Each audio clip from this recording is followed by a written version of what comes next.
Hey friends, Leighton Hart from Market Street Media. Today we're going to talk about how to pick a great name for your podcast. Now before we get to that, make sure you're subscribed to our channel. Just do that by clicking that beautiful red button down below, and also there's a little arrow next, not an arrow, a bell next to it. And if you click the bell, you'll get a nice little notification every time we drop one of these videos. So today we want to talk about how to name your podcast. And I'm just going to walk you through an article I put together. This is going to be part of an online course that we put together. I just want you to have the content. I want you to know what to think about and what to do. So let me just walk you through this article. So once you're ready to get your hands dirty starting your podcast, it means the first thing you have to do is think up a name and a description for your show. So you're going to want to put this off until later, but resist that urge because it's going to help you frame everything else you do as you put your show together. So to create a name that will fit your show perfectly, start by answering 3 questions. Number 1,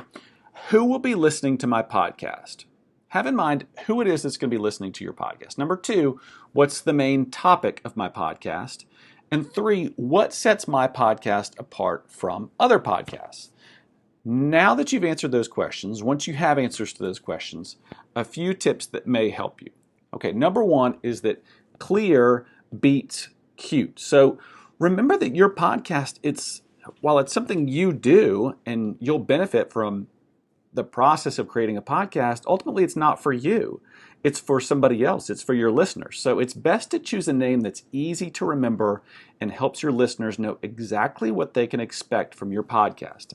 Now, it's tempting to want to use a cute name, but in our opinion, it's more helpful to give a name that clearly states what your podcast is about. So my podcast is called Johnson City Living, and it's about, you guessed it, living in Johnson City, Tennessee. So clear beats cute.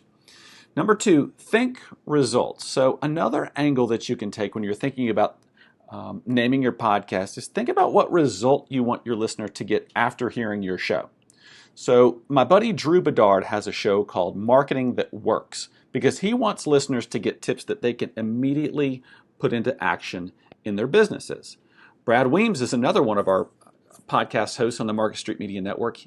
His fitness podcast is called Better Every Day. He wants people to pick up healthy habits that compound over time. So Better Every Day. Those are results-based name titles. So think about what result you want to deliver for your listeners.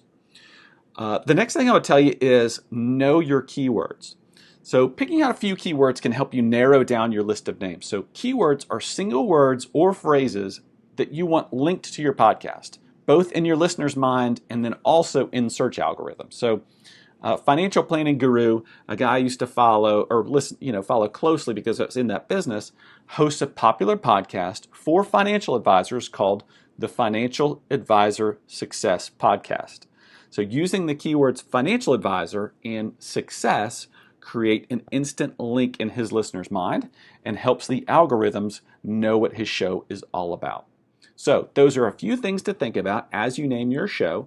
Again, clear beats cute, think results, and know your keywords. I hope that's been helpful. If there's anything else we can do for you, give us a shout. Thanks.